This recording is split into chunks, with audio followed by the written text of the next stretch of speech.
Vous savez quoi? La Grèce, ça a bien changé Anaïs. Regardez plutôt. Voilà, elle a enfin réussi à se transformer en chat.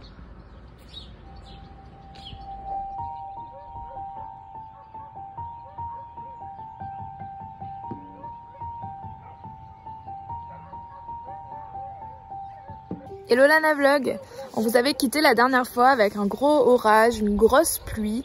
Bon ben, on a prié pour qu'aujourd'hui on ait un beau temps pour faire une randonnée légendaire dans le Péloponnèse. C'est la randonnée des gorges du Lousios. Donc c'est une randonnée en gros qui traverse quelques monastères. Et en fait, on n'a pas trouvé beaucoup d'informations sur cette randonnée, on n'a pas trouvé de tracé ou quoi. Donc là, ce qu'on va faire, c'est qu'on va s'improviser un peu une randonnée. Donc on espère que tout va bien se passer, on vous emmène.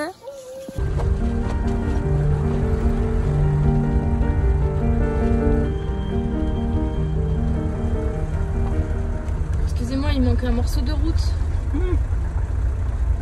Là c'est la route dégueulasse et là c'est la belle route. J'espère qu'elle durera longtemps cette belle route. Mais on verra si derrière le virage elle est toujours belle. Ouh, la belle route! Ouais, calme-toi quand même.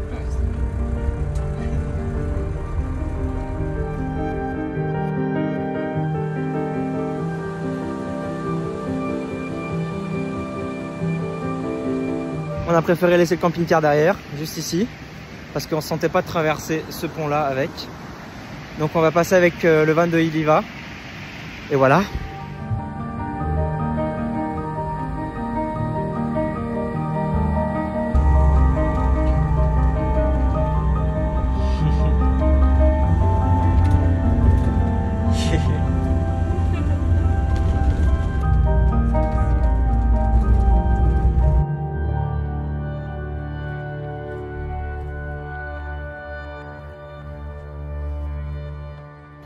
On vient d'arriver au premier parking avec le van d'Ileva. On a bien fait de ne pas y aller en camping-car parce que vraiment il y avait des gros cratères et c'était très en montée, enfin voilà, un peu galère. Donc voilà, on va voir si les monastères sont ouverts maintenant.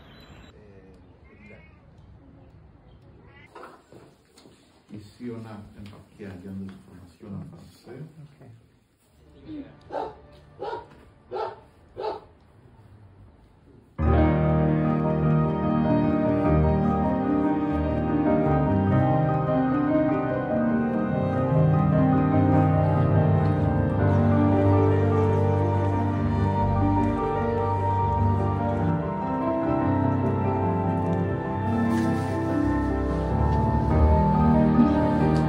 On est vraiment dans les roches.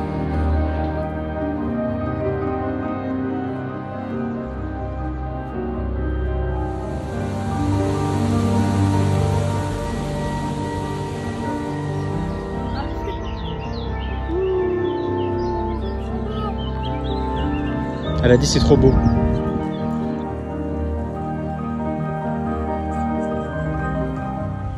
Quelle couleur? Vous mettez 1 si vous préférez cette couleur, vous mettez 2 si vous préférez cette couleur. Voilà, on verra.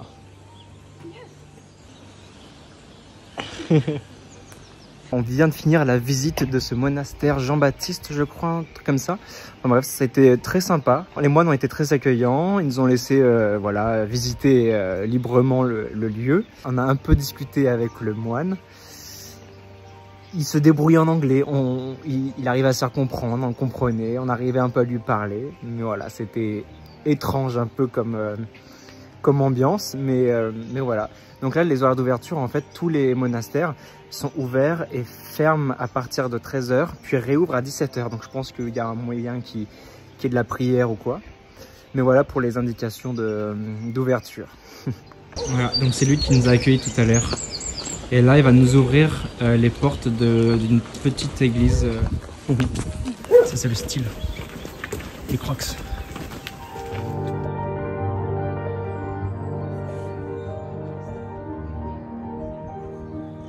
Don't look.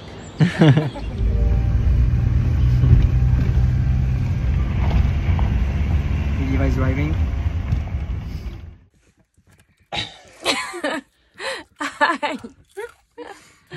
Yeah. Okay. Do it on yourself. Yeah. No. Yeah. I don't see. Allez, on quitte ce spot magnifique qui nous a offert quand même une belle vue en direction du temple d'Apollon.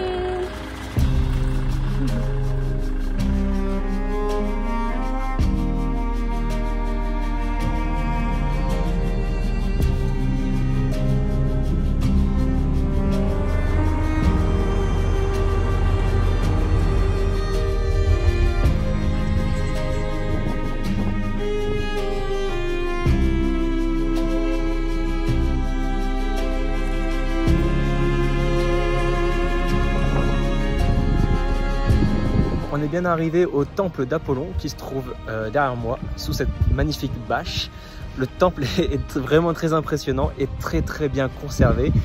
Il date de quand, Anaïs? Du 5e siècle avant Jésus-Christ. Voilà, donc du coup pour un bâtiment aussi vieux, c'est quand même assez cool et assez rare de pouvoir voir cet état de préservation aussi. Je voulais dire que c'était un des sites les mieux protégés, enfin les mieux conservés de cette époque-là. Voilà, et classé au patrimoine de l'UNESCO s'il vous plaît. Évidemment. Donc bon voilà, on vous encourage à faire un détour par ici si vous êtes dans le coin. C'est 3 € l'entrée pour les plus de 25 ans. C'est pas grand chose. Ça se visite aussi très rapidement. En vrai, on fait juste le tour. Mais voilà, c'est assez cool. Et puis à côté, il y a plein de vestiges archéologiques, je pense. Voilà. C'est tout en haut d'une montagne et il y a des petits circuits de randonnée. Si vous avez envie de passer une journée là, vous faites le temple, après vous faites la randonnée. Voilà.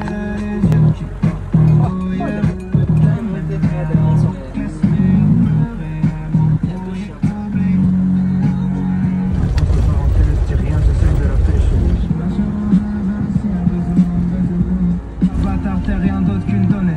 J'ai quelques éclairs de génie, mais la plupart du temps je suis tombé. On arrive dans un spot pas loin d'une plage et il y a plein de petits campements un peu partout. On est garé là avec Leva. Là on s'est fait notre petit pique-nique. Et là il y a la mer. On teste un dessert. Un dessert grec. You try first. Oh. C'est ça. I don't know how big it has to be, but... Tac, peanut butter. Sesame. Yeah,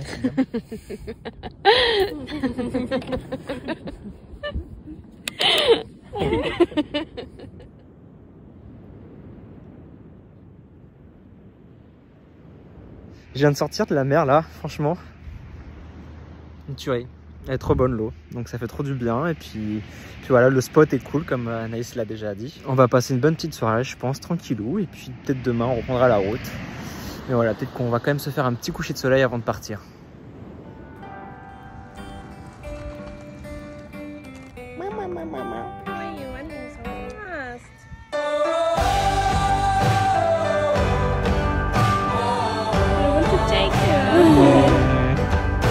Ce matin, il y a un camion qui est passé qui vendait des viennoiseries, du pain.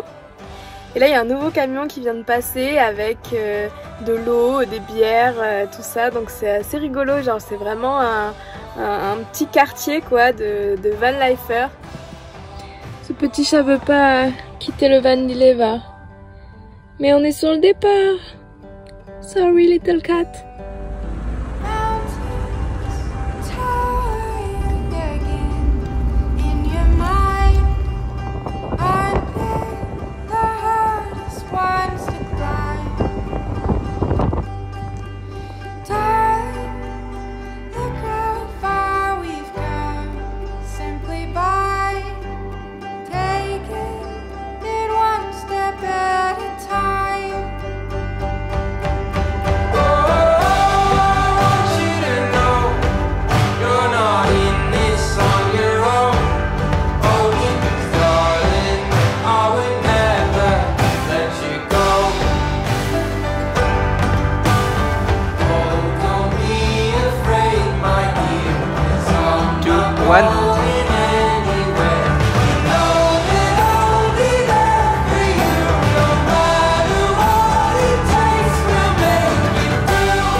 I film you.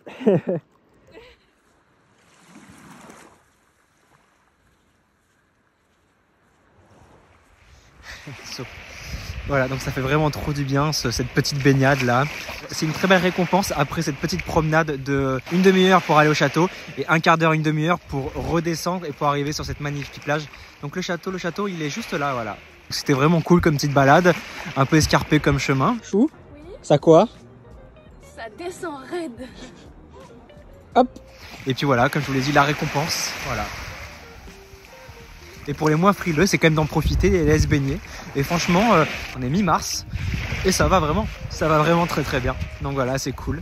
Après ça, nous, on se dirige tranquillement vers un camping pas très cher, je crois que c'est 18 € pour 2 personnes. 18 € pour 2 personnes, ça nous permettra de faire une machine. Ce qui n'est pas négligeable parce que voilà, ça fait depuis qu'on a quitté l'Italie qu'on n'a pas fait de machine. Donc ça, c'est cool. Et puis ça nous permettra de nous poser tranquillement au bord de la plage et de repartir demain avec des affaires propres. Donc voilà.